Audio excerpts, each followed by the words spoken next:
బనకచెర్ల ప్రాజెక్టుపై మరోసారి స్పందించారు మంత్రి ఉత్తమ్ కుమార్ రెడ్డి. బనకచెర్ల ప్రాజెక్టుకు తెలంగాణ ప్రభుత్వం పూర్తిగా వ్యతిరేకమన్నారు.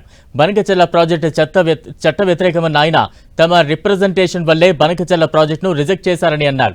అన్ని ఫారంలలో కూడా బనకచెర్ల ప్రాజెక్టును వ్యతిరేకిస్తామని, బనకచెర్ల ప్రాజెక్టు కడితే తెలంగాణ నీటి హక్కులను కాల రాయడమేనన్నారు మంత్రి ఉత్తమ్ కుమార్ రెడ్డి.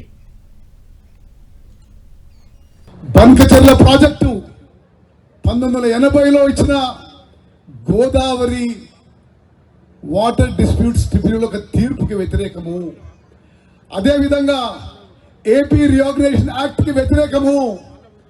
అన్ని విధాలుగా తెలంగాణ ప్రభుత్వం, ముఖ్యమంత్రి రేవంత్ రెడ్డి గారు కానీ, నేను కానీ, మా ప్రభుత్వం మొత్తం కూడా బనకచెర్ల ప్రాజెక్ట్ ని అన్ని విధాలుగా వ్యతిరేకిస్తామని చెప్పి ఈ సభాముఖంగా మనం చేస్తున్నాం. ఆయన ఏదో అనడని, ఇక్కడ టీఆర్ఎస్ లీడర్లు ఏదో మాట్లాడి ప్రజల్లో తప్పుడు సంకేతాలు ఇచ్చే ప్రయత్నం చేస్తున్నారు. చాలా స్పష్టంగా చెప్తున్నాం, అన్ని వేదికల్లో కేంద్ర ప్రభుత్వం దగ్గర న్యాయపరంగా బనకచెర్ల ప్రాజెక్టు మేము వ్యతిరేకిస్తామని చెప్పి ఈరోజు సభాముఖంగా యావత్ తెలంగాణ రాష్ట్రానికి తెలియజేస్తున్నాము.